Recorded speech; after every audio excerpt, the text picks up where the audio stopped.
welcome to True Projects. In this video, we are going to explain about a project titled Chronic Kidney Disease using Machine Learning.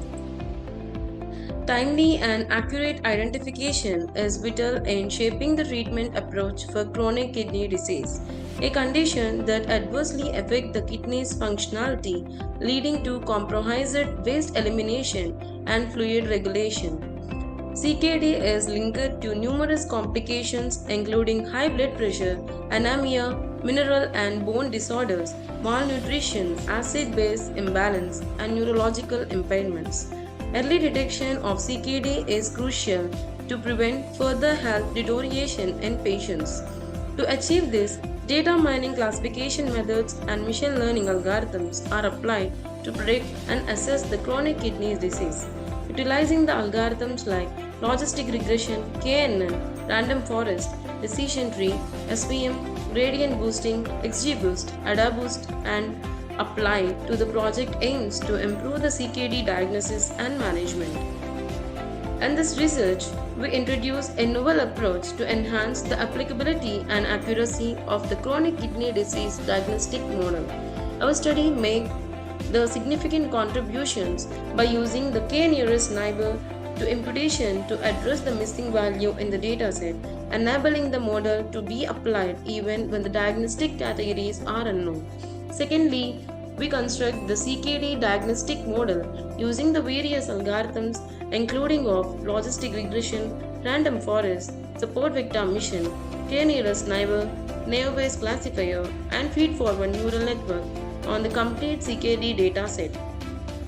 We identify the top learning models for further analysis and adjustment. Lastly, we develop an integrated model that significantly enhancing the diagnostic performance after the KNN imputation.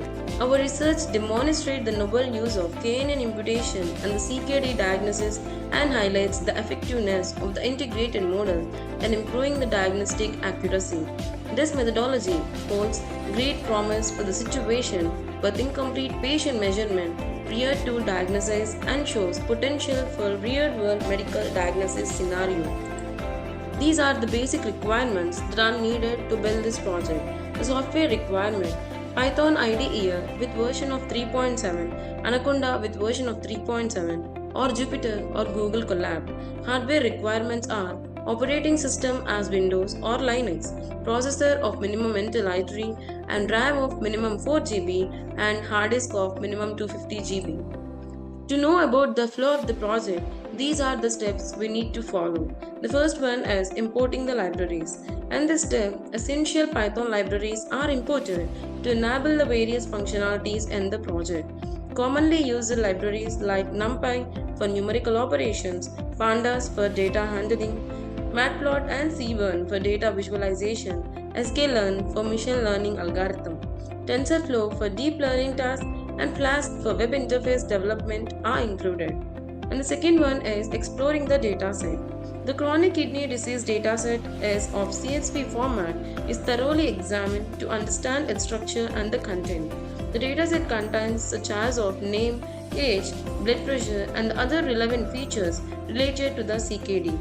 During the exploration, we check for missing values, summarize the statistics, visualize the data distribution, and identify any patterns or trends.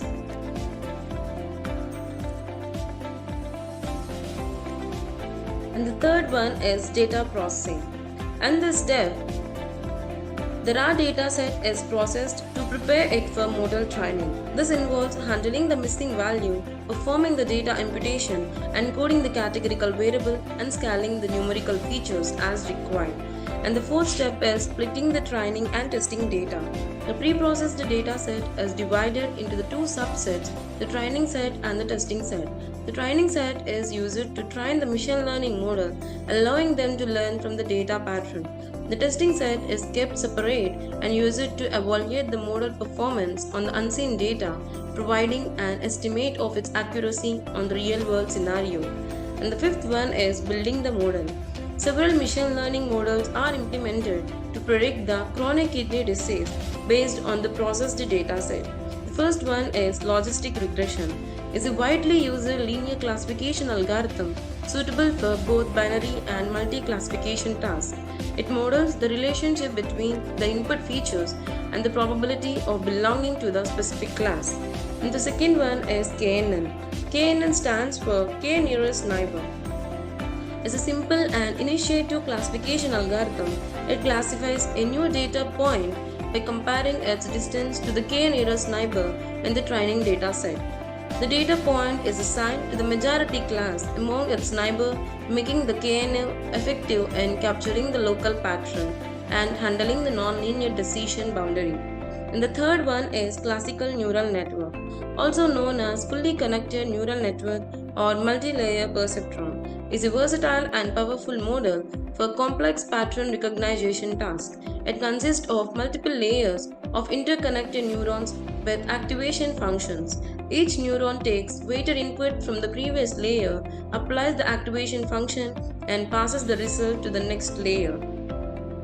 And the fourth one is support vector mission. As linear is a powerful linear classification algorithm designed to find the optimal hyperplane that separates the classes in linear separable data. The algorithm aims to maximize the margin between the class, which improves its generalization ability. And SVM can be used for multi-classification as of binary classification too. And the fifth one is decision tree. Is a tree-based classification algorithm that makes decisions based on the series of if-else rules. Each internal node in the tree represents a decision based on the specific feature leading to the different branches corresponding to the different outcomes. Decision tree are interpretable and handle both the numerical and the categorical data. And the sixth one is random forest. Random forest is an ensemble learning technique that combines the multiple decision tree to improve the prediction accuracy and reduce the overfitting. It builds the several decision tree using the different subsets of the training data and the features. And the seventh one is gradient boosting. The gradient boosting is another ensemble learning technique that sequentially builds weak learners to correct errors made by the previous models. Each subsequent model focuses on the mistake of its predecessor, leading to a stronger and a more accurate classifier. Gradient boosting is known for its robustness, interpretability, and ability to handle the complex relationship in the data. And the eighth one is XGBoost. XGBoost stands for Extreme Gradient Boosting, is an optimized and efficient gradient boosting library known for its speed and performance. It employs the regularization technique to prevent overfitting and parallel computing to enhance the training speed, and XGBoost often outperforms the other gradient boosting implementation, making it a popular choice for this model. And the AdaBoost. AdaBoost is an ensemble learning technique that combines the multiple weak classifiers to create a strong classifier. It assigns the higher weight to the misclassified data point in each iteration, emphasizing the difficult to classify the samples. AdaBoost iteratively improves the model performance by adjusting the weight and combining the weak learners.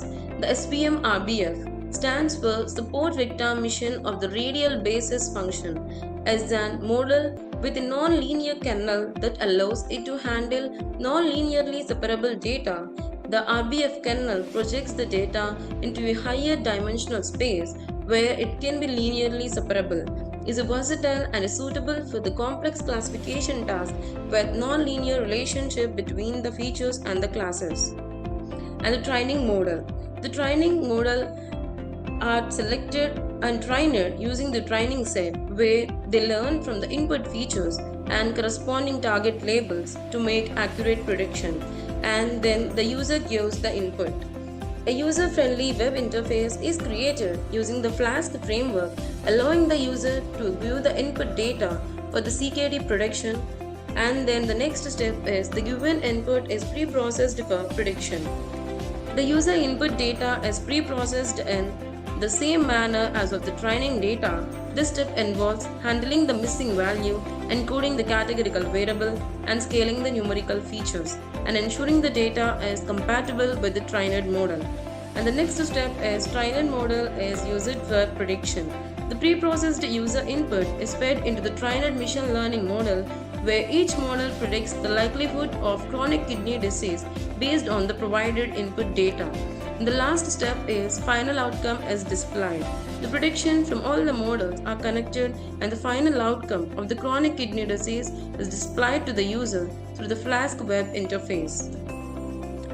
The execution of the project. To execute the project, first we need to open the code folder.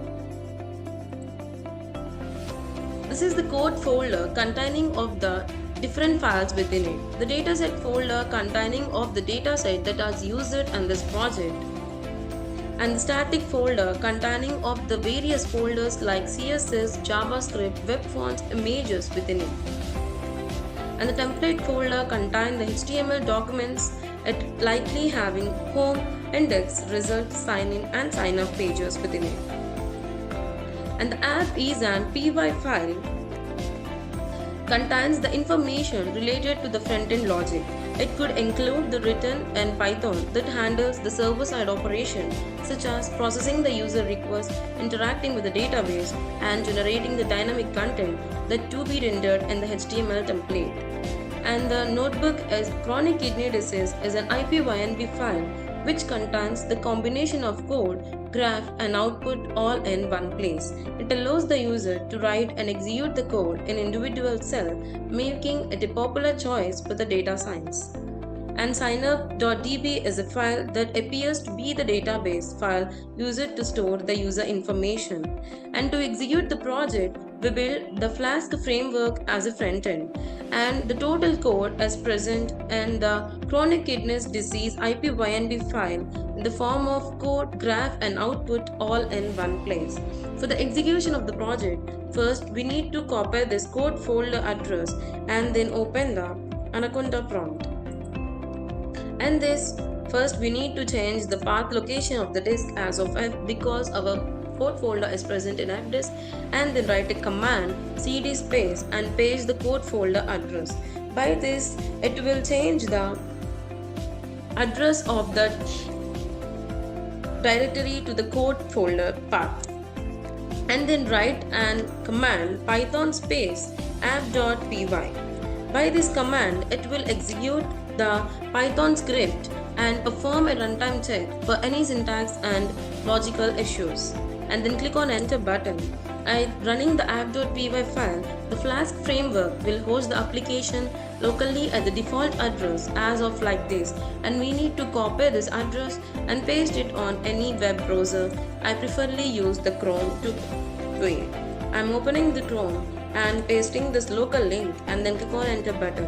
By this, it redirected to this home page containing of the chronic kidney disease as of the title and having the sign up button. By clicking the sign up button, we get an sign up page containing of the registration details that will be needed to create an account. But my account is already registered, that's why I'm using the sign in button to redirect it to the sign in page containing of the username and password. And enter the username and password as of admin and then click on sign in button. Here it redirected to this index page containing of the various fields within it. We need to enter all these details as of 21 and blood pressure is of 91 and gravity is of 1.23 and albin of 3 and sugar of 2 and red blood cells of 1 and pus cell of 1 and the pus cell clumps of 1 and bacteria of 1 and blood glucose random is 135 and the blood urea is 65 and serum creatine is 1.2 and the sodium is of 145 and potassium is of 3.5 and hemoglobin of 13.5 and packet cell volume of 48 and white blood cell count of 7468 and red bell count of 5.3 and hypertension of 1, diabetes mellitus of 1, coronary artery disease of 0 and appetite of 1 and pedaedema of 1 and anemia to be 1. And this way we need to fill the input details and then click on the submit button. Here the page is redirected and it predicted as you are safe and you do not have any disease.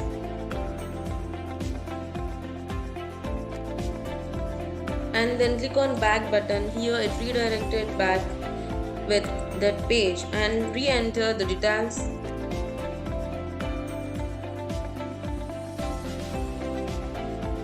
As of age 23,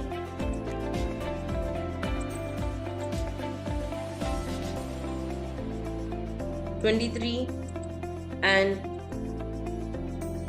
blood pressure as 80, specific gravity as 1.025, and albin of 0, and sugar of 0, and red blood cells of 0, and pus cell of 0, and pus cell clump of 0, and bacteria of 0, and blood glucose random of 70, and blood urea of 36, and serum creatine of 1, and sodium of 150, potassium of 4.6, hemoglobin of 17, and packed cell volume of 52, and white blood cell count of 9800, and red blood cell count of 5,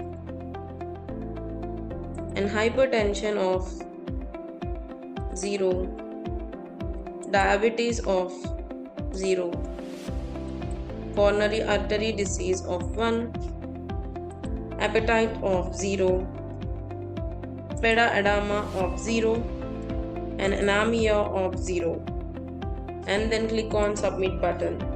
And this way it predicted as chronic kidney disease.